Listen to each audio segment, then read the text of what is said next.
Mon Seigneur et mon Dieu, je crois de tout mon cœur que tu es ici, que tu me vois, que tu m'entends. Je t'adore à genoux devant toi.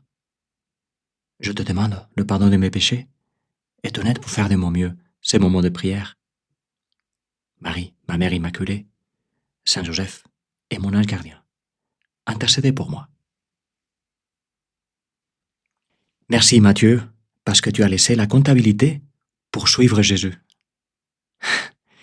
Il y a des comptables, sûrement plusieurs, qui écoutent les 10 minutes avec Jésus. Des gens qui font la comptabilité, qui suivent Jésus avec leur travail. Mais toi, Matthieu, il t'a demandé autre chose. Et si tu ne l'avais pas suivi, tes livres de comptabilité, ils ne seraient aujourd'hui même pas dans un musée. Parce que le temps les aurait bouffés. Et même s'ils étaient dans un musée, ils seraient de la lettre morte, un témoin intéressant pour des historiens, et voilà. Et par contre, nous avons ton évangile. L'évangile qui n'est pas de la lettre morte, mais de la lettre vivante, très vivante. Parole vivante, parce que dans l'évangile, Jésus continue à nous parler. Il veut continuer à nous parler aujourd'hui. Il veut nous parler spécialement dans cette année liturgique avec l'évangile Saint Matthieu, justement, parce que le dimanche, à partir du 3e dimanche, pas demain, mais la semaine suivante, on lira l'évangile de Saint Matthieu. Eh bien, même si Saint Matthieu a sa propre version de l'histoire, aujourd'hui c'est Saint Marc qui nous la raconte, et en réalité, elles sont assez semblables. Je me réfère au moment où Jésus a appelé Matthieu à être son disciple. Et Matthieu, qu'est-ce qu'il a fait? Il a invité à dîner chez lui avec les autres disciples et avec ses amis, les amis de Matthieu, qui n'étaient pas précisément des gens qui allaient à la synagogue tous les jours, ni toutes les semaines, ni tous les années. Ça pour dire quelque chose de proche à notre messe. Et c'est pas des gens qui s'est purifiés ou qui priaient le psaume Miserere pour dire quelque chose de semblable à notre confession. C'était pas des gens qui priaient le schéma Israël pour dire quelque chose de proche à notre Père. Bref, des pécheurs, c'est comme ça que les pharisiens les appelaient. Et ils demandent, scandalisés, pourquoi votre maître mange-t-il avec les publicains et les pécheurs? C'est une inquiétude qui apparaît souvent dans l'Évangile. Lorsqu'ils voient le naturel avec lequel Jésus fréquentait ceux qui n'accomplissaient pas la loi de Dieu, ou pire encore, ceux qui étaient considérés comme des collabos. En effet, le geste de s'asseoir à table avec quelqu'un pour manger était très fort à l'époque. Ça signifiait vraiment que tu faisais de la place dans ta vie à ces gens-là. Et donc, ils étaient scandalisés. Il leur semblait que, en fréquentant ces personnes, jusqu'au point de partager la table avec eux, Jésus, tu étais en train de donner un très mauvais exemple parce que tu as prouvé leur mode de vie. Et bon, bien entendu, pour Jésus et pour un chrétien, le fait d'être ouvert à tous ne signifie pas qu'on renonce à distinguer entre le bien et le mal, ou entre la vérité et l'erreur. Mais ça signifie par contre qu'on comprend que le bien et le mal, la vérité et l'erreur, se trouvent souvent mélangés. Et qu'il y a beaucoup de sémences de bien et de mal, et de vérité et d'erreur, soit parmi ceux qui apparemment vivent les dos tournés vers Dieu, soit aussi chez qui apparemment vivons la face tournée vers Dieu. Saint Augustin disait, combien de moutons il y a dehors de l'enclos, et combien de loups à l'intérieur. Il appliquait ça, bien entendu, à l'Église. Comme quoi, les frontières réelles de l'Église, qui sont en permanent mouvement, ils ne répondent pas toujours forcément à ce que nous pouvons voir. Il y a certains de l'extérieur qui sont plus dedans, et certains de l'intérieur qui sont plus dehors qu'il ne les semble. Et c'est pour ça qu'une fois, Jésus, tu vas dire une chose très forte. Et ça, il n'y a que Saint Matthieu qui le raconte. Tu dis aux pharisiens, les publicains et les prostituées vous précèdent dans le royaume de Dieu. Vous êtes très tranquille parce que vous accomplissez toute une série de choses, mais ceux-ci et ceux-là, qui semblent qu'ils sont très loin, en fait, ils sont plus proches de Dieu que vous. Moi, ça me fait penser pas mal.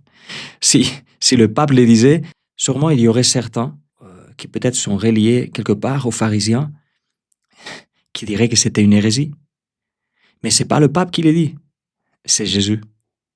Et il te le dit à toi, et il me le dit à moi.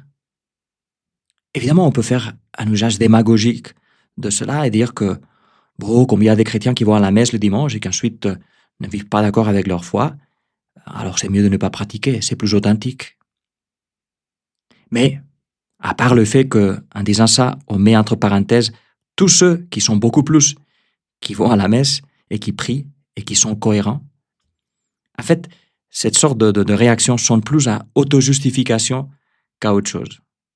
En fait, c'est un typique raisonnement pharisaïque qui consiste à voir le tort que font les autres, sans se rendre compte de toute la saleté qu'il y a dans mon cœur.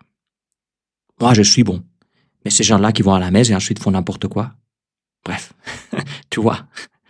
Mais revenons-en à l'évangile d'aujourd'hui, où Jésus nous dit cette même chose. C'est la même chose sur les prostituées et les publicains, mais d'une façon un peu plus douce. Il y a les pharisiens qui parlent avec les disciples et qui disent « Mais pourquoi votre maître? Pourquoi est-ce qu'il mange avec ces gens-là » Et Jésus entend ça et c'est lui qui répond. Parce que peut-être, en fait, les disciples ne savaient pas trop quoi dire aux pharisiens. Alors Jésus répond et il leur lance une idée pour qu'ils réfléchissent. Il leur dit « Ce ne sont pas les gens bien portants qui ont besoin du médecin, mais les malades. Je ne suis pas venu appeler des justes, mais des pécheurs. » Et qu'est-ce qu'ils doivent penser? Qu'est-ce que Jésus veut que toi et moi nous pensions? Nous qui avons aussi en nous notre petit pharisien, notre petite pharisienne. Eh bien, Jésus veut qu'il pense, et il veut que je pense, mais moi, comment est-ce que je me vois? Comme un juste ou comme un pécheur? Comme un saint ou comme un malade? Parce que si je me vois comme un juste, comme quelqu'un qui est saint, si je pense qu'au fond je ne suis pas si méchant, qu'au fond bon, je fais de mal à personne, alors Jésus ne peut rien faire pour toi. Alors Jésus, je ne suis pas ton type. Et alors, bah, tu vas t'occuper d'autres. Toi, tu t'occupes des pécheurs. Tu t'occupes des blessés, des malades. Qu'est-ce que ça signifie, malade? Malade, la parole latine, c'est infirme. Ça existe en français, mais ça s'utilise peu. Il y a quand même, par contre, infirmité, qui apparaît parfois dans l'évangile, ou infirmière. Infirmus, ça signifie celui qui n'a pas de fermeté, qui ne tient pas debout. C'est ce qui arrive lorsqu'on est malade. On ne peut pas se débrouiller tout seul, on ne tient pas debout. On a besoin, en fonction de la gravité de la situation, on a besoin qu'on nous aide, parfois qu'on nous aide pour tout. Eh bien, moi, devant Dieu, comment est-ce que je me vois? Est-ce que j'ai besoin de toi? Seigneur, est-ce que j'ai besoin de toi? Est-ce que je me rends compte que par moi-même, je ne suis rien? Est-ce que j'ai soif de toi? Ou plutôt, bon, je vis ma vie, parce que finalement, elle est assez bien résolue, bien axée. Et oui, il y a certaines choses que je fais pour toi, un peu de synagogue, un peu de schéma, un peu de Shabbat, c'est-à-dire un peu de messe, un peu de Notre Père, par ici, par là. Oui, plus ou moins, le dimanche, je pense à toi. Oui, des choses que je fais parce qu'il faut le faire, mais au fond, j'en sens pas les besoins. Et ce que tu me demandes, Jésus, c'est est-ce que tu as besoin de moi? Est-ce que tu as besoin de prier? Est-ce que tu pries en sentant ces besoins?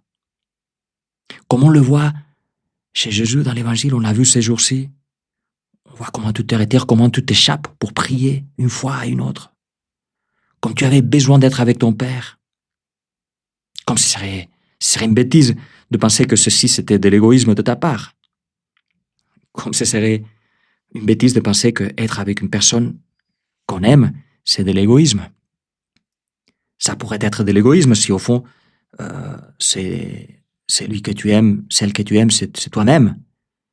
Et alors, ton ami, ton fiancé, ta fiancée, c'est juste quelqu'un avec lequel tu te sens bien et voilà, il est comme un gadget dans ta vie. Et c'est vrai, les gadgets, lorsqu'on n'en a plus d'intérêt à eux, on les échange par d'autres. Eh bien, Jésus, est-ce qu'il est un gadget dans ta vie? Jésus est un gadget ou Jésus est ta vie? Saint Paul le dit d'une façon presque indépassable. Il dit, pour moi, vivre, c'est le Christ. Pour moi, vivre, c'est Jésus. Ma vie sans Jésus n'a pas de sens. Ma vie sans Jésus ne tient pas debout. Un jour sans Jésus, un jour même avec la messe, la prière, le chapelet, mais sans Jésus, parce que c'est possible hein, de faire tout ça, et pourtant ne pas avoir touché Jésus, ne pas s'être approché de lui dire « Jésus, Fils de Dieu, prends pitié de moi ». Un jour sans Jésus, quel jour! Seigneur, je suis malade, mais je ne me rends pas compte. J'ai besoin de toi, mais je ne me rends pas compte jusqu'à quel point. Jésus fait que je perçoive la fièvre que j'ai. Fait que je perçoive la fragilité. Fait que je perçoive que sans toi, je ne suis rien. Jésus, que pour moi vivre, ce soit Jésus.